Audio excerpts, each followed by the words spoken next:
Welcome to our YouTube channel IELTS Login. This is Grammar Series lesson number 5. The topic of today's discussion is simple, compound and complex sentence. So let's get started. Before we start with this topic, certain things should be clear to the students. What do we mean by sentence? What is actually meant by phrase? And what is the concept of clause? If you want to know these things in detail, we have already uploaded the videos. Video number 2 is related to sentence with examples. Then if you go to video number 3, we have discussed the concept of phrase, types of phrases with examples. In video number 4, the definition of clause, types of clauses and examples are already discussed in detail with exercises also. So today we are doing all these things in very brief so that the things are recapitulated and we can start with the concept of simple sentence, compound sentence and complex sentence. These topics will be followed by 2 types of exercises that we will do after the topic. So moving on to the definition of sentence, we have discussed in brief. Sentence is a group of words, phrase is also a group of words, clause is also a group of words.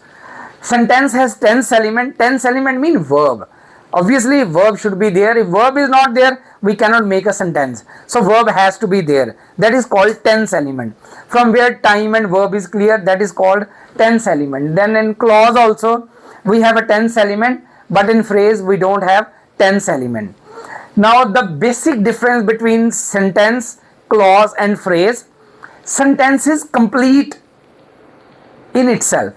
When I say complete in itself, it means it has to end somewhere. It should end with a full stop. It should end with a question mark or an exclamatory sign. It has to end somewhere. If we don't have these punctuation marks at the end, it means the sentence is not complete. So in case of sentence, we will definitely have some type of punctuation mark at the end, so it will make it complete. But in case of clause, it is not complete in itself. It is a part of sentence. So 2 clauses, minimum 2, 3, 4 clauses can be there. Minimum 2 will be there. Maximum 3, 4, 5, 6 clauses or more clauses can be there in a sentence. So clauses are always part of a sentence. So when 2 clauses, 3 clauses, 4 clauses join together, they will make one sentence. So that's why it is not complete in itself. It is part of a sentence. Similarly, phrase is also not complete in itself. It is a part of a sentence. Then 4th thing is complete sense. Sentence makes complete sense. So what is the meaning of this line? Sentence makes complete sense. It means the meaning is complete. There is nothing left, or there is no other requirement, or there is no ambiguity that the meaning is not clear. Meaning is complete. So incomplete in clause, the meaning is incomplete. It means the meaning of one clause will be generated, or the meaning of one clause will be complete when the other clause is also read. So 2 clauses, 3 clauses, 4 clauses join together to make a sentence, that will generate the complete meaning. And in phrase, there is no question of complete meaning because the verb is not there, tense element is not there. If the tense element is not there, how can we generate meaning? So meaning can never be complete. So phrase is always incomplete, its meaning is always incomplete. And sentence is always complete, meaning is also complete. It has got tense element and group of word. Now let's discuss these things. Let's try to understand these things with the help of examples. Look at the first sentence: Humpty Dumpty sat on the wall. So full stop is there. It is an example of an affirmative sentence. The meaning is complete. Humpty Dumpty sat on the wall. These are group of words. Then we have tense element. Sat is the tense element. Sat is the verb. Meaning is complete, and full stop is also there. It is complete in itself. Look at the second example. Where do you live? This is the example of an interrogative sentence, question. This is a question. Where do you live? This is also a group of words. Question mark is there at the end, and tense element is also there. Which is the tense element? Live. Live is a verb, it is a tense element here. Next example, be patient. This is also group of words. Two words are there. Then tense element is be.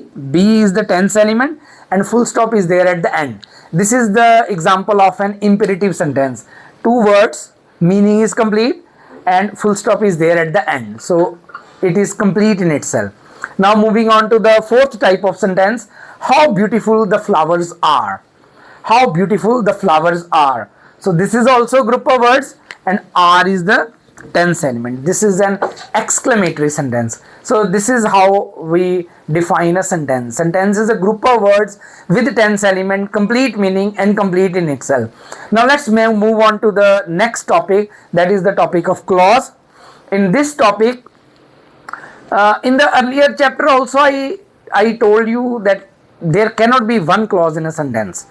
Whenever we talk about clauses, there are always two clauses, minimum two clauses, 3, 4, 5, 6 more clauses can be there, but minimum two clauses will be there, because if one clause is there, that will be called as a sentence, because clause will have a tense element. If one tense element is there, one subject is there, then obviously the meaning will be complete. If the meaning is complete, it is called a sentence.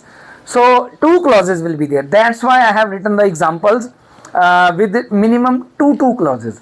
John is absent because he is ill. So is the tense element.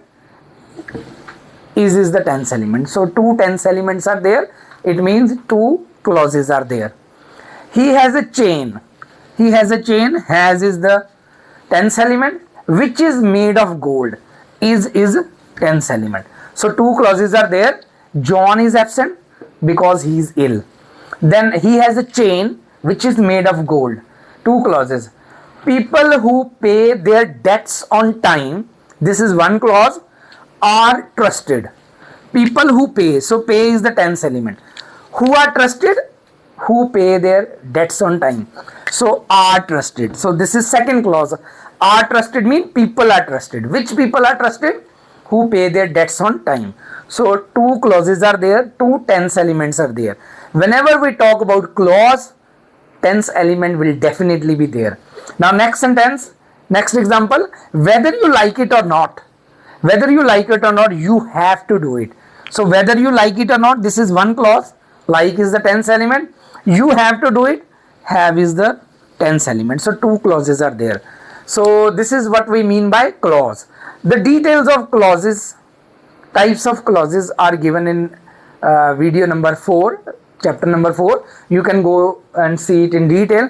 Here I am doing it in brief so that we can have the base of simple sentence, complex sentence and compound sentence. Now moving on to phrase, examples of phrase. The sun rises in the east. In the east, there is no tense element. In is preposition, the is article and east is noun. In the east, no tense element is there, meaning can't be complete. So it has to depend on the verb, then only the meaning will be complete. So group of words without tense element. Then he has a chain of gold.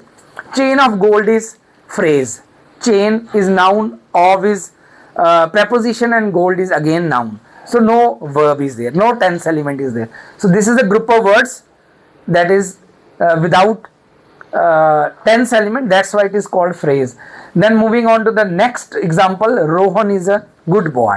A good boy. A is article, good is adjective, boy is noun. No tense element. It was a sunset of great beauty. Of is preposition, great is adjective and beauty is noun. So no tense element. So these are the examples of phrases. So I hope the difference between sentence, clause and phrase is clear to you. Sentence is a group of words with tense element.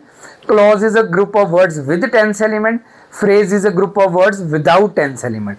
Sentence is complete. The meaning of sentence is complete in itself. But phrase and clause, they are the parts of sentence. So I hope the chapter is clear to you till now. Now we are all set to explain the first type of sentence, that is simple sentence. We shall discuss this type of sentence on the basis of 2-3 parameters. so that we can explore the definition of this type of sentence, that is simple sentence, from different angles.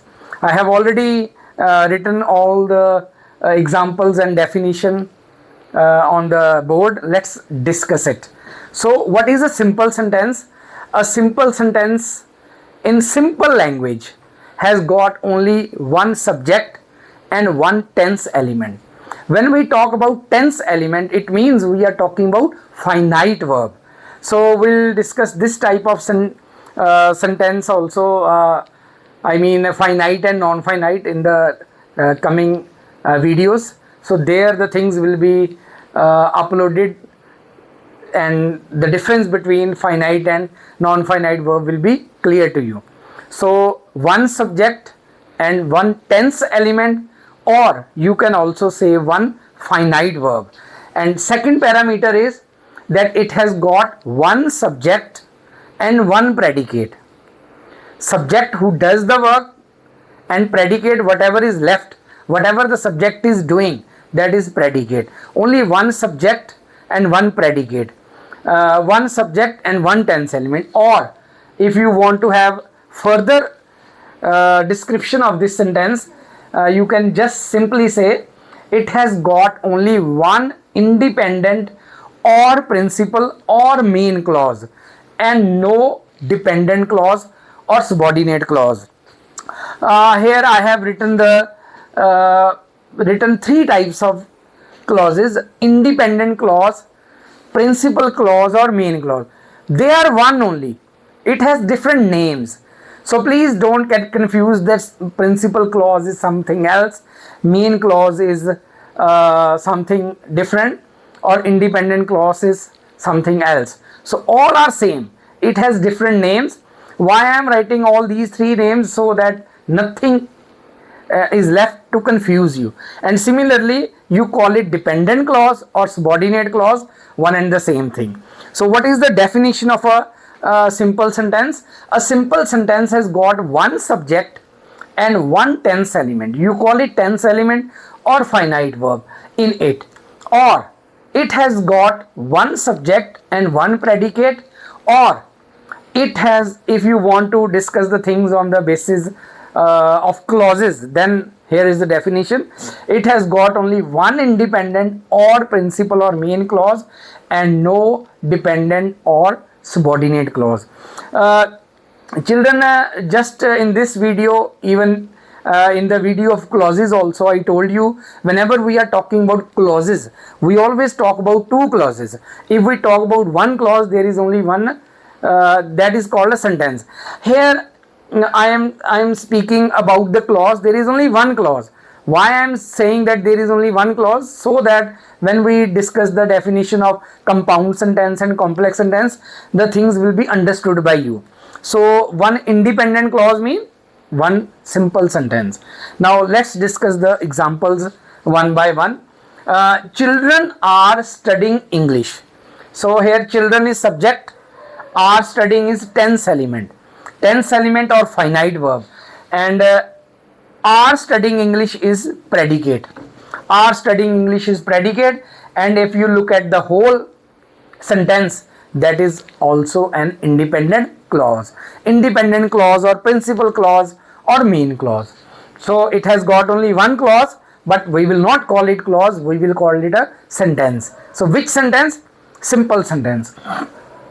So if you look at the bifurcation of the sentence, there is nothing left which can confuse you. Subject, tense element, subject, predicate, and independent clause. So we have discussed simple sentence on the basis of three aspects: subject, tense element, subject, predicate, and independent clause. Now have a look at the next sentence. Simran took a cab to the airport.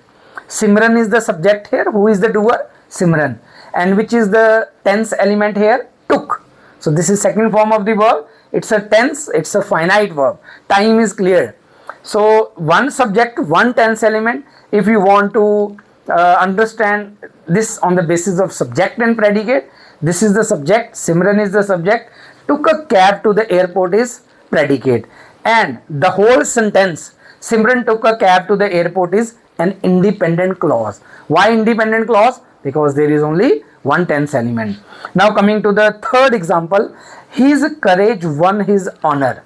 His courage is subject, won is tense element or finite verb, won him honor is predicate, and the whole sentence is independent clause. His courage won him honor, this is an independent clause. So if one independent clause is there, it means it is a simple sentence. Now coming to the next example, Sachin Tendulkar hit the ball out of the stadium. So Sachin Tendulkar has been the favorite player of so many people, including me. So that's why I have included the definition of Sachin Tendulkar. So here, who is the doer? Who is the subject? Sachin Tendulkar. Hit is second form of the verb, and this is acting as a tense element. Hit, so it is finite verb. Hit the ball out of the stadium is predicate. So subject, predicate, and the whole sentence, Sachin Tendulkar hit the ball out of stadium, this is an independent clause. So independent clause means simple sentence. Now next example, time and tide wait for none. Time and tide is subject, wait is first form of the verb, this is a tense finite verb, and wait for none is predicate. Tide and time and tide subject, wait for none is predicate, and the whole sentence, time and tide wait for none, is independent clause. Now the next three examples are quite interesting. Till now we have discussed that finite verb should be there, tense element should be there. Now I will give you a little bit hint about non-finite verb also. I have, in these three examples, I have included non-finite verbs also. But remember, non-finite verb will not act as verb. It cannot act as a tense element. That's why it will not create an extra clause in a sentence. Whether there is one non-finite verb, 2, 3, 4 non-finite verbs, they cannot change the clause. They cannot make the clause because they cannot act as verb. The things will be discussed in detail. Basically, non-finite verbs are of three types: infinitives, participles, and gerunds. I have included one example of non-finite verbs also, so that you get a little bit of clarity between finite and non-finite verb. Of course, when we cover the topic of non-finite verb, there I shall discuss the non-finite verb in detail, including infinitives, then to infinitive, bare infinitive, then participle, present participle, past participle, perfect participle, active form, passive form, then gerunds. So all these things will be discussed there. So here, just to give you an extra example, I have included non-finite verbs also in these examples. So Rohit worked hard to get the first position. Rohit is the subject here. Worked is tense element, so it's a finite verb. It tells us the time also. Which time? Past time. So Rohit worked hard to get the first position. Here to get is to infinitive. It is a non-finite verb. If it is a non-finite verb, it cannot act as a tense. Obviously, then how many tense elements will remain in the sentence? Only one.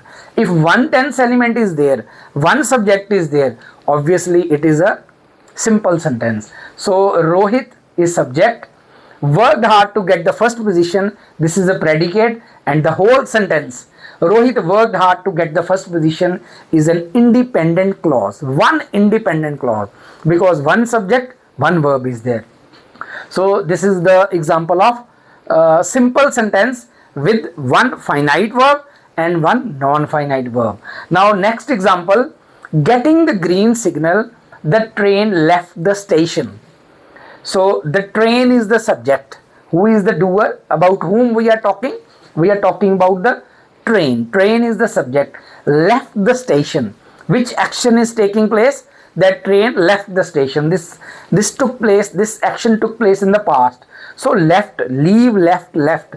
So this is tense element, past tense. So this is telling us about the time also. That's why it is a finite verb.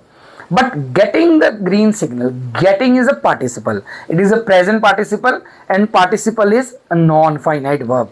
So that's why it cannot act as a verb. So only one finite verb, only one tense element is there. So subject left the station, getting the green signal, left the station. This is predicate. This is one predicate. Please don't take it as two predicate. Getting the green signal, left the station. This is one predicate. So I have written it separately. Half predicate is in the beginning, half predicate is at the end, and the train is in the middle. The subject is in the middle, and the whole sentence, getting the green signal, the train left the station. It's an independent clause. It's a simple sentence. Now coming to the next example, the teacher started the experiment after reaching the lab. The teacher is the subject. Who is the doer? The teacher. Started is second form of the verb. It shows the past time. So tense element, this is a finite verb.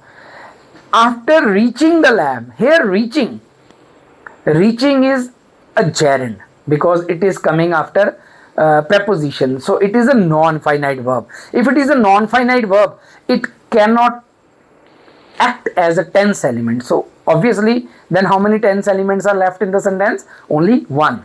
So the teacher started the experiment after reaching the table. This is the whole sentence is independent clause. Started the experiment after reaching the lab. This is a predicate. So these are the three special examples which have been included in this topic, so that you don't confuse yourself that there is a non-finite verb and it can become a compound or complex sentence. If non-finite verbs are there in a sentence, they will definitely not change the form of sentence. The sentence, a simple sentence, will remain a simple sentence. A simple sentence will change its form only when more tense elements are added. If only one tense element is there, if only one independent clause is there, if only one predicate is there, that means we are talking about simple sentence. So I hope the topic of simple sentence is clear to you. That's all from my side. We shall continue with the next type of sentence, that is compound sentence, in the next video. So that's all from my side for the time being. So all the best everyone. Keep learning, keep growing.